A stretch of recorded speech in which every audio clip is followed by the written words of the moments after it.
Hello and welcome to Architecting an Open Data Lake for Enterprise.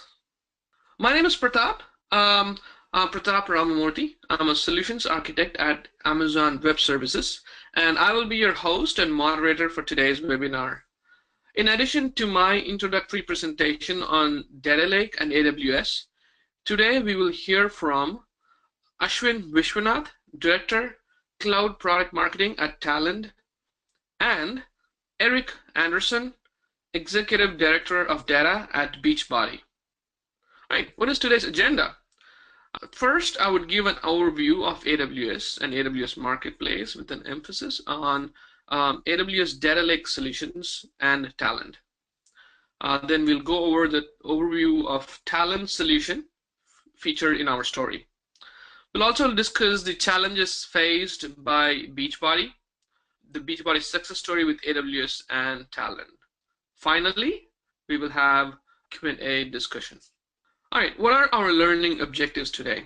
The learning objectives, as you can see on the screen, are how to migrate a variety of structured and unstructured data sources to a data lake, how to shorten the development cycle and testing cycles, how to mitigate complex deployment challenges common to real-time data, and how to take advantage of Spark and how to by generating native code. The data lake and AWS. Let's look at how we've been traditionally storing data. Right? Traditionally, when businesses store data, it is usually in data warehouses or other traditional relational databases. These date back to the pre-cloud era. They are complex to set up. They take months to add new data sources. The queries take too long and require large upfront costs. So what is the new paradigm? So the new paradigm is a data lake. And why should I build a data lake? Or what is a data lake? This is a different way of thinking about collecting data, where you don't have to choose the schema or try to make sense of the data when you are collecting. The idea is to start dumping the data into a large repository and let the data gurus search through the data afterwards. This is very similar to trying to win the lottery by buying all the tickets. Building a data lake on AWS. As you know, AWS has several building blocks that help you build a data lake. The main component of a data lake on AWS is Amazon S3, a secure, cost-effective storage. This can store any kind of data as it's not trying to fit data into a particular format or a schema.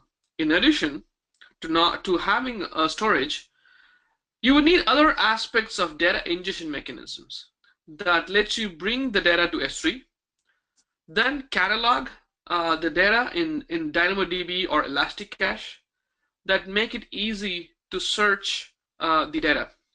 Then you need to worry about making it easy to access the data using, you could be using IAM or Amazon Cognito. The data needs to be secured, and you could use our Amazon security services that are available on AWS. Finally, processing or analyzing the data using EMR, Redshift, or build predictive models using Amazon machine learning is where you consume the data. So a data lake consists of a central storage and all these other features that are required for you to be able to use the data in an enterprise environment. Now let's rethink on how to become a data-driven business and how are you going to use this data lake. The first thing is to start with business insights, right? Start with insights and actions that you want to drive, as in what exactly is the business outcome of building this data lake, right? Of building this big data pipeline, right? Start from there. Then once you have that, we now start to run small experiments, try certain things, but this is not at large scale, but try it out at smaller scale with smaller data sets maybe. And then what you do is you find the ones that succeed and scale those processes up. and you pay only for the successful ones, and you kill off the ones that are not successful, the experiments that did not pan out. You can just kill them off, and that is not going to be expensive for you because it was not done at large scale, right? When you do this, when you try to experiment and we have a low risk of experimentation, this lets you to be helps you to be agile and rapidly innovate. So this would take, when you're trying to scale the successful experiment or trying to experiment itself. This would take just minutes to set up this infrastructure, and which usually takes months. So please take advantage of a rich platform of services that respond quickly to changing business needs. So we talked about business case. So let's talk about what business cases you can really focus on. A normal process that we go through with our customers is to say, hey, you got a lot of great ideas, but generally you need to have a short list of things that you think will most impact your business, specifically around possibly around your business relationships with your customers. So let's start with that short list and get down to what to start with on respect to data that will have the most impact. So one aspect of this is the choice of data. One way to look at the kind of data is the recency, old data versus new data, right? This is coming from the type of data you're choosing to meet your business requirements, right? Processing real-time data as it arrives can let you make decisions much faster and get the most value from your data. But building your own custom applications to process streaming data is complicated and resource intensive. You need to train or hire developers with the right skill sets and then wait for months for the applications to be built and fine-tuned and operate and scale the application as business grows. All of this takes a lot of time, money. At the end of the day, lots of companies just never get there. And so they settle for the status quo and live with the information that is hours or days old. All right. With that as a starting point, you should then look at what sources of data would be usable to automate that response.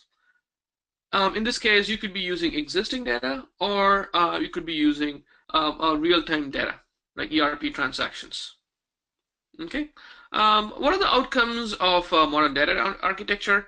You could modernize and consolidate your business applications. You could innovate for new revenue streams. You could use this for real-time engagement with customers, or you could automate for expansive reach. And here's an example of a big data pipeline. One important thing to notice that Amazon AWS has lots of building blocks, and for you to use the right services for your needs. Here it starts with Amazon S3, where the data is stored, and we are using Glue crawlers to catalog and populate the Glue catalog. And once the data is cataloged, we now know what kind of data is in S3. You could use Amazon S3 or EMR or Redshift Spectrum to analyze the data or process the data. And finally, once you've done that, you could use a business intelligence tool like QuickSight, right? But at the center of all this is Amazon S3. The Amazon S3 is where you store the data. The native features of S3 are exactly what you want from a data lake. This is nearly impossible to achieve with a fixed database cluster. Some of the features are it's replicated across availability zones for high availability and durability, massively parallel and scalable. It's low storage cost at less than $0.025 or 2.5 cents per GB. Stores and scales independent of compute. Let me repeat that. It stores and scales independent of compute. So you pay only for the storage. Now let's look at that paradigm a little bit more. So traditional data warehouses were tied to hardware, which is where your traditional data warehouse is where we traditionally store the data. It's all usually tied to hardware, either as a dependency or as a licensing mechanism. This dependency creates inefficiencies and restricts the growth of data and or increases the cost. Modern big data architectures does not have this dependency, and storage and compute are decoupled. This helps us to help both storage and compute scale independently, right? But the day you need more data, you scale the storage piece. The day you need to do more processing is when you scale the compute. Now let's look at how we can improve data agility with talent. Thank you very much, Pratap. And hello, everyone, and thank you for attending today's webinar. So basically, today's topic is about data lakes, and the fact is that stakes are ever higher when it comes to big data. So for instance, IDC predicted just a few years ago, back in 2015, that revenue from sales of big data and analytics applications would really increase more than 50% from about 122 billion back in 2015 to more than 187 billion in 2019. Other research indicated that over 72% of companies intended on increasing spending on their analytics and making sure that data discovery was a very, very significant part of architecture.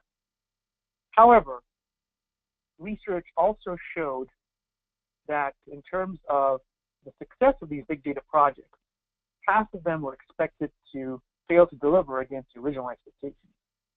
Now, that is a pretty huge number considering the amount of investment in the space. So data lakes were really brought in as a way to ease some of the difficulties of big data. And the first phase of it was actually quite successful. The first phase of data lakes is all about capturing and storing raw data of several different types.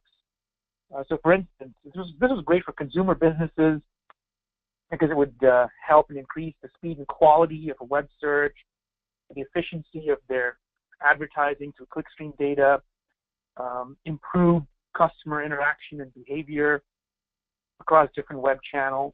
So this is really great for ingesting these types of data and analyzing them.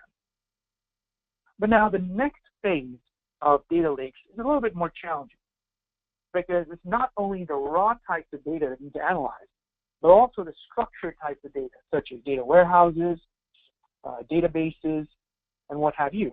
And the trouble in commingling these different types of data is the fact that there's a lot of cleaning and other work that's required before the data is actually properly captured and ready for modeling.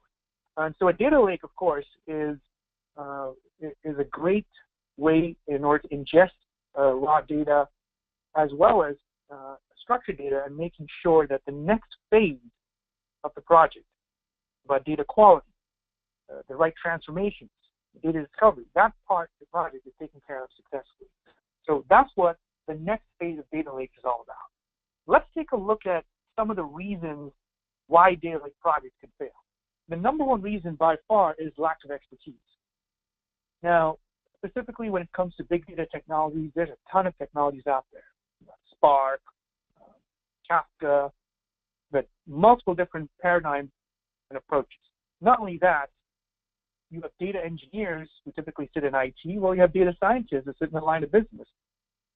So there's a lot of the siloed operating model that also feeds in hand to hand with some of this lack of expertise that can contribute to the failure of a data lake project. Next, really poor architectural design and integration. I mentioned earlier that the next phase of data lake projects really have to commingle raw data together with structured data. But when you don't have the right architecture set up to integrate these different data sources together, that can lead to your data lake project fail. Then, DevOps practices. Now, DevOps is very, very essential to a data lake because it helps to make sure that as your data volumes scale, that your big data processes specific to data lake projects also scale accordingly. Because one of the worst things that can happen in any sort of analytics project is that you do all the work to ingest the data, and that's really half the battle. But by the time you send it downstream to other analytical applications for consumption, the data is already stale or out of date. And as a result, whatever analytics you perform on that data isn't very actionable by the line of business stakeholders. So that's why DevOps is a very, very important part of making sure that data gets from the source to the other intended recipients in the most timely manner possible. And last but not least, data governance. Now, data governance is an area that a lot of companies don't really pay attention to, but it's extremely important in the context of a data lake. And really, it's around the fact that data needs to be secure, while at the same time needs to be accessible by a variety of different personas within your organization.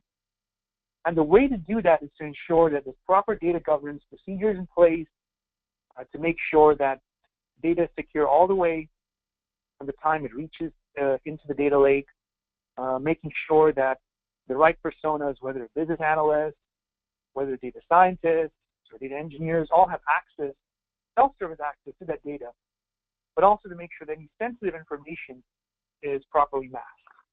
So with that, what are some of the foundational elements that you need to ensure as part of your data lake project from the very beginning? First and foremost, the ability to have self-service data ingest. I mentioned earlier that data ingest is really half the battle. And so as much as you can automate the ingestion part of this project, the faster it is to get the data downstream.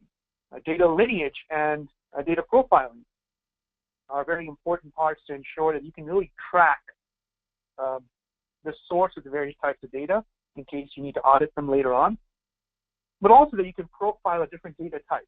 How many of them are just semi-structured data, such as JSON? How many of them are complex XML structures?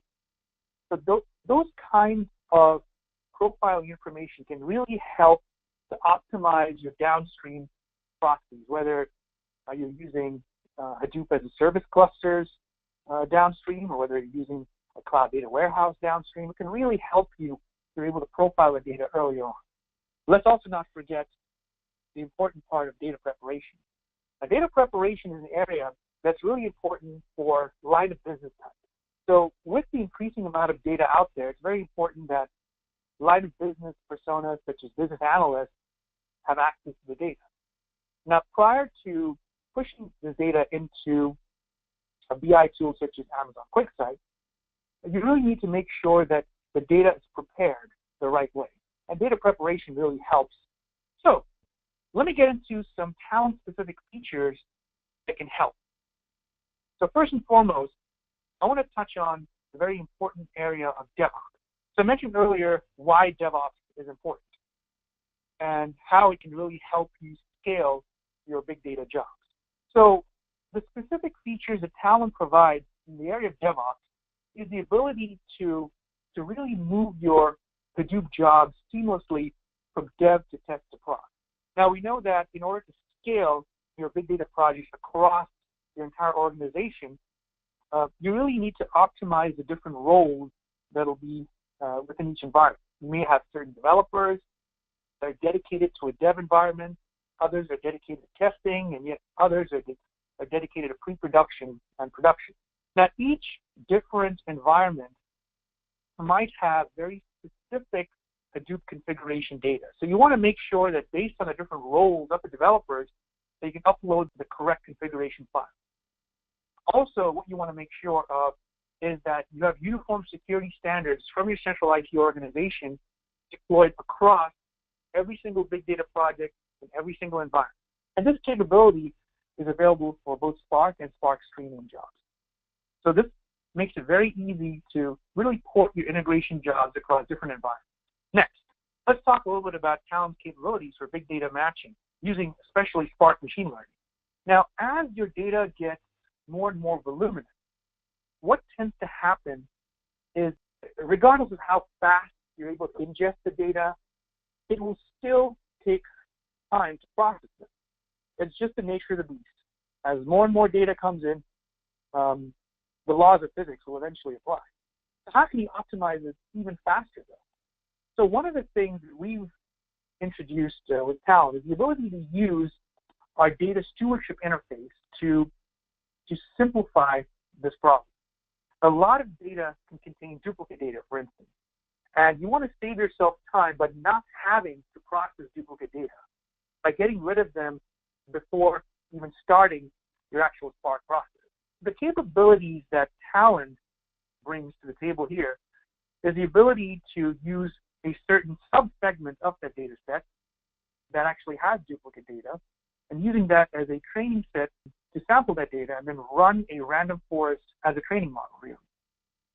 So using that training model, we're able to predict where other potential duplicates could occur within that large data set.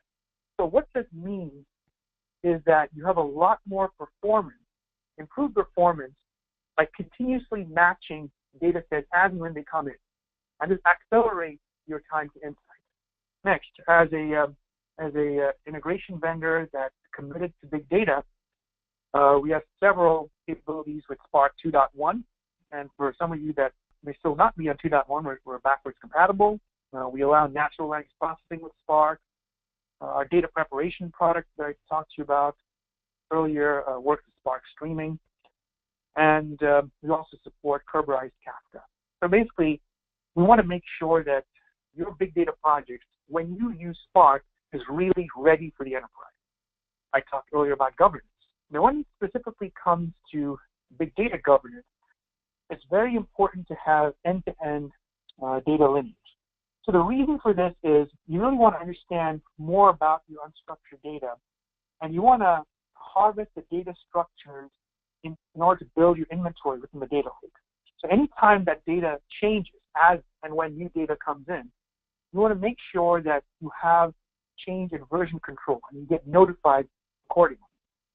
And so we have several metadata bridges to S3, HDFS, different file systems as well, different file formats. And this capability is extremely important, especially when it comes to the protection of sensitive data, ensuring that you maintain regulatory compliance, especially with regulations such as GDPR coming around the corner next May. So to ensure that you can indeed protect sensitive data and maintain regulatory compliance, it's very important to ensure that big data governance processes are incorporated from the very beginning. And with that, I'm going to pass the ball over to Eric Anderson of Beachbody. Hi, everyone. So my name is Eric Anderson, and I'm going to walk you through our big data journey at Beachbody.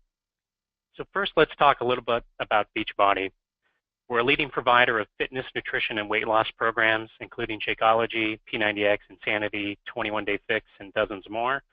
We've empowered over 23 million customers to live healthy and fulfilling lives with a network of over 350,000 independent coaches and 800 employees.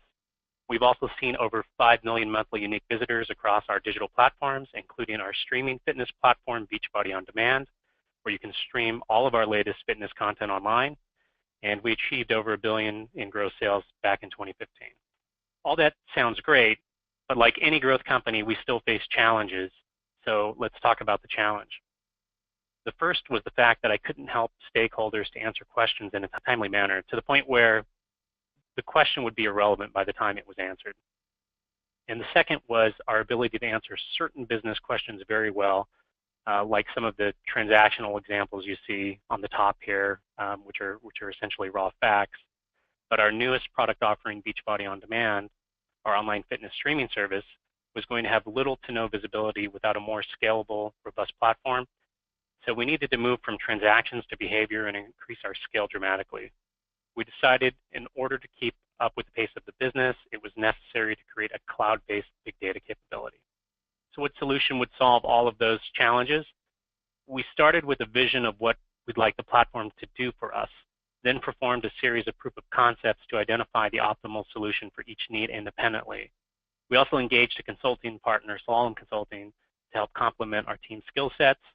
And ultimately, we built a solution that was an open enterprise data platform. So what does that mean exactly? For us, it means open in every sense of the word. It's open source technology, it's open tool sets, and it's open protected access. It was decentralized data ownership to ensure that this would be a true enterprise asset rather than simply a departmental solution, and I'll speak to that a little bit later. And while data ownership was decentralized, we offer centralized people, processes, and tools as a shared service and optional software offerings as necessary. The platform was built to capture all data as real-time as possible, and authorized users should have access to all of the information they need, including both processed and raw data sets. And the data is encrypted, of course, per our security requirements, both at rest and in motion. And all of this is done with the ultimate goal of shifting time from collecting data to analyzing that data and adding value. So the technology was key to enabling our transformation to a modern data architecture. So I'll highlight that here. But people and processes, including a strong DevOps capability, were also key in making that a success. So this is an overall solution blueprint of our data platform. On the left, we have our source systems, including internal, external, and cloud. The middle is the data platform, and that consists of various components, including Hadoop, cloud storage, MPP databases, app servers, and more. And all of that is hosted in AWS. And on the right, we have our information consumers, which could be analytics, operations, or various applications, including web, messaging, call centers, or others.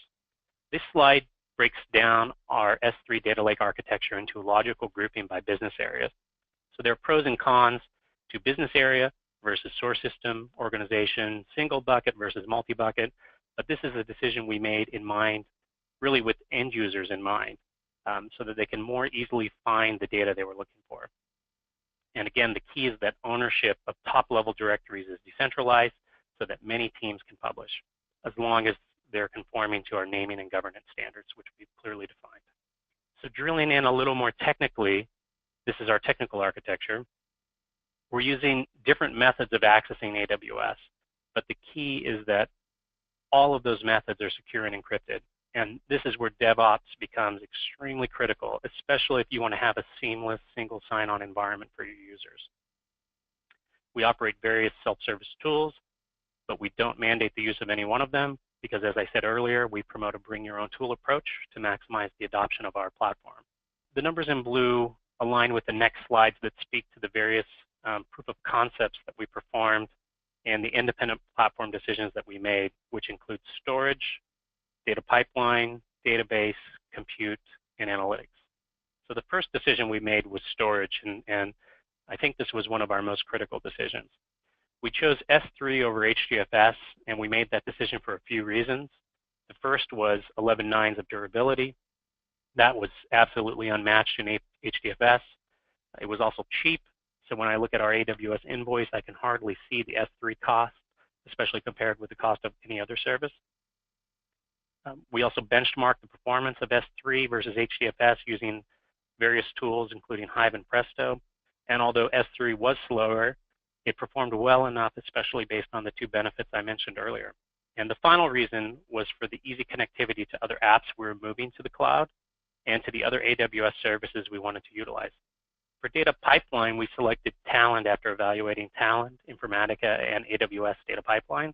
There were many other players in the market, although we weren't looking for a Hadoop-only solution. We needed something that worked across our heterogeneous environments, both cloud and on-prem, legacy database, and big data.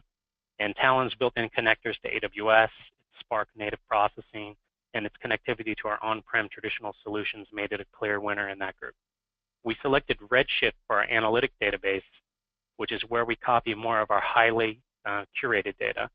So think of this effectively as a speed layer for analytic consumers. All data is in S3, including the data that we push to Redshift. So Hive is still the primary query tool for users for both raw and highly processed data, although we're currently evaluating Athena and Redshift Spectrum as well. And business users can connect with any SQL client they prefer, or any BI tool, or any notebook. Again, we promote this bring your own tool approach.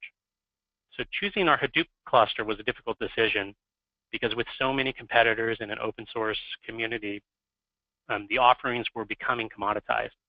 We wanted to pick EMR for simplicity of administration, although at the time, and this was over a year ago, it wasn't ready because it was on a branch.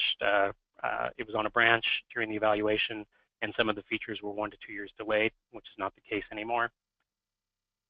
Hortonworks and Cloudera were a virtual tie during the evaluation, and we really could have picked either distribution at the time. Each had pros and cons. We knew our initial decision was short-term since we'd be looking to move to a managed service eventually. So our initial decision was heavily focused on training enablement, and Hortonworks scores very well in that space. And our final decision was around our analytics engine. We chose Spark because of its language flexibility and available libraries. We also pushed many of our data integration jobs from Talend to Spark for processing as well. So now we can talk about some of the business benefits we achieved by implementing this self-service cloud-based platform. The first is we reduced our data acquisition time from about 2.5 months for a typical data source to within a single 2-week sprint. We created machine learning models to improve the accuracy of our marketing campaigns by incorporating both behavior and search terms. We reduced the cost of external tagging vendors like Adobe by leveraging video logs directly instead of tracking that same information in a tagging platform. We reduced our employee attrition rates from double digit to 0% throughout the duration of this project. Employees were more engaged than ever and eager to learn. And we automated operational processes such as customer online order status on our consumer website. And finally, we tested and identified many web conversion opportunities related to our homepage and other critical site sections. And all of these benefits equate to a real ROI that's showing value to our stakeholders. Now I'll pass it back to Pratap for Q&A. Thank you, Eric. That was nice. That was a nice presentation. Thank you, Ashwin and Eric. We have a few questions. All right. First question. This is a question for me. How do I deploy the data lake architecture that I showed in the initial slides?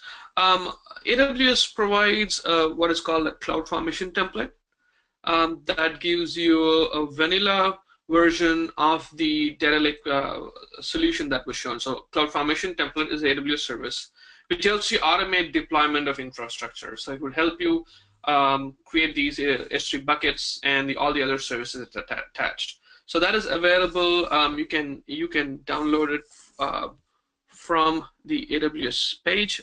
Cool. You can find the CloudFormation template and the details on the first link here. Big data, aws.amazon.com/bigdata/data lake on AWS. Second question. This question is for Eric. You mentioned that you use machine learning. Can you give an example of what machine learning are used on the data and the use case, please? Sure. So for our marketing campaigns, we leverage random forest, and for our propensity to churn models, we're leveraging extreme gradient boosted trees. Oh, okay, cool. All right, so another question by Arun. For enterprises looking to migrate from legacy data warehouses to cloud-based data lakes, are you planning on a workload migration kit in your roadmap? Example, ETL migration or MDM. I can answer this first and then hand it over to Ashwin. AWS has something called Database Migration Service, DMS. This is a service that lets you migrate from the traditional data warehouse like Oracle to an AWS data warehouse like Redshift. We have seen over 20,000 uses of 20,000 Oracle data warehouses have been now migrated using this tool. About the MDM and a workload migration kit, I'll hand it over to Ashwin. Do you want to take this? Yeah, sure. I mean, basically, what I want to add is, in terms of Talend's capabilities for MDM and some of the other data warehousing capabilities asked in the question, our Talend Data Fabric product is the one that provides all those comprehensive capabilities. So big data, MDM, data governance. So the Data Fabric is really the comprehensive platform that's tied in for all these different capabilities. Now, in terms of actually migrating from a legacy data warehouse to, let's say, a cloud-based data lake like Amazon S3, we have well over 900 connectors and components, including connectors to legacy databases and also connectors to Amazon S3. So what you would do is, the first step you basically take is connecting to your legacy data warehouse, and you probably want to denormalize the data as you're moving it into Amazon S3.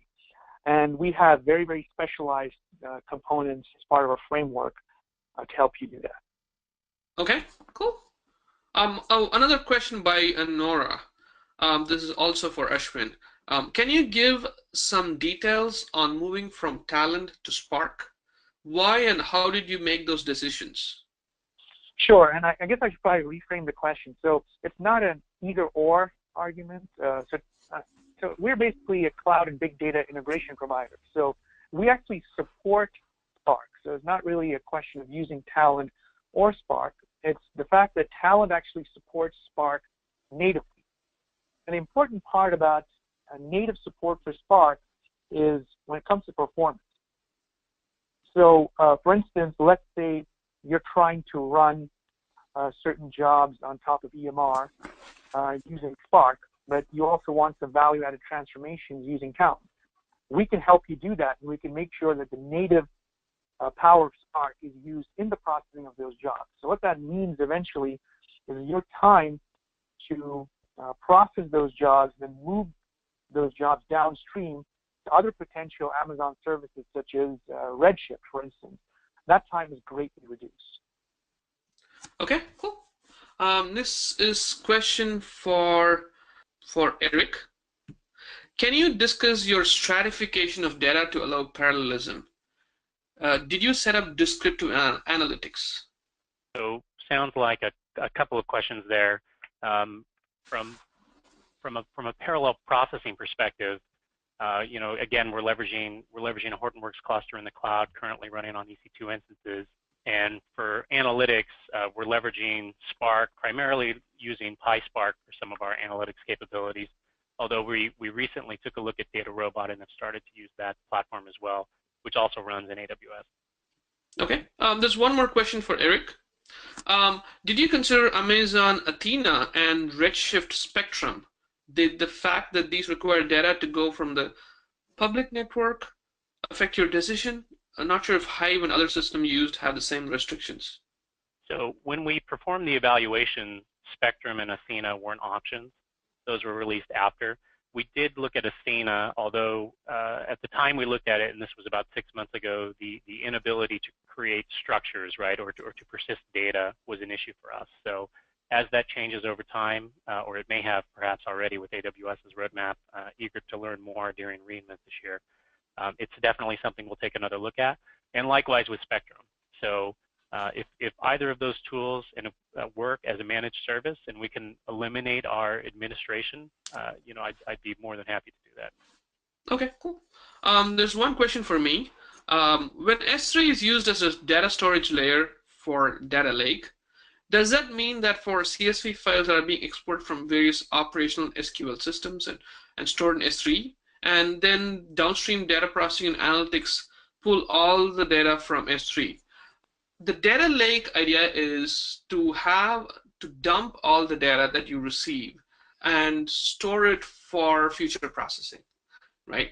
That's the primary use for a storage. This could be used for the CSV files that are generated. That could be one use case. It could also be that you could be storing unstructured data like log files or other files. I know of a specific customer use case when they had stored CSV files exported from certain SQL RDBMS database. And what happened was they were just storing it there, did not know of any use. But there was a project called Conflation where they had to do approximate record match. This is a machine learning problem. And they did not have enough data to be able to run this, did not have enough training data to train the models to make these approximate record matches. And somebody was looking through these backups, and some guy just found that, hey, we have this data as a backup from some time ago, and there had been cases where they had made changes to individual rows in the tables, and they were looking for those changes, right, from before to after, and those were the training data. So the idea is that to not be restricted to CSV files or in other ways, but just think of S3 as your large repository to dump whatever data that you have. In case you need to use a data warehouse or DBMS, you can, or even a GraphDB or other forms of databases. Feel free to load the data from S3, and once you're done, maybe dump it back to S3. This is a question for Eric. What are the tools you used for data virtualization? So we currently don't leverage data virtualization technology today. Okay. All right, this is a question for Ashwin. What do you mean by self-service data service? How it's implemented? Talent, ESB, or something like that? So actually, self-service. So self-service is really a concept, and I wouldn't say it's implemented as a data service per se. What the whole concept of self-service means, you get all relevant data into a data lake, such as Amazon S3, and how quickly can you give access to the various different data personas to that data? So for instance, let's assume you have a business analyst that needs to immediately access data in S3. How the business analyst would access that data and still make intelligence out of it is they would use Talent's data preparation product. Using that, they would cleanse and apply some data quality rules to that data prior to analyzing it in something like QuickSight. So the concept of self-service really pertains to allowing access to whatever relevant persona in your organization that needs access to that data. It could be a data engineer, it could be a business analyst, it could be a data scientist. So it's not specifically implementing it as a service through Talent ESB or anything like that. Okay. Another question for Ashwin while you're there. For third-party data integrations, would you recommend ingesting data through the data lake prior to moving it to an operational data store, or would you go to the operational data store first, then feed the data lake, or in parallel? So this really depends, I would say, upon the use case for the data. One thing that is definitely advisable is to not do analytics and operational type of data within the same, cluster, if you will, because those are really different use cases. So if you're using something for analytics, you really want to ingest that data into specifically an Amazon S3 data lake, and then as you move it downstream into Amazon EMR, and then eventually into Amazon Redshift and QuickSight, and there's that part of the pipeline. And then the operational data store part of it, that really should be bifurcated into a separate process, because at the end of the day, what you're trying to do is you're trying to optimize for performance in getting the data from the very source of the data lake to the various constituents downstream. So the way to do that really is to focus on the analytical use cases versus the operational data store use cases. All right, I have two questions for Eric. The first question, did you conform all your S3 data to a standard format, like Avro or JSON, or did you keep them in different formats? So raw data we ingest as it exists from the source.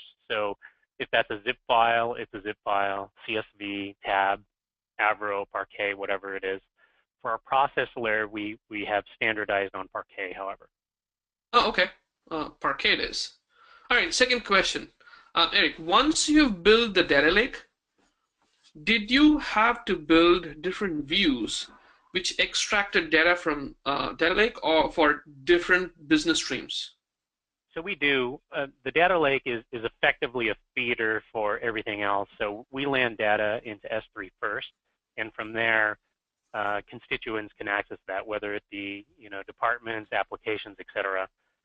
So in some cases, certain departments have the skill and the capability of extracting the data however they need to, whether that's in a raw, complicated format with multiple joins.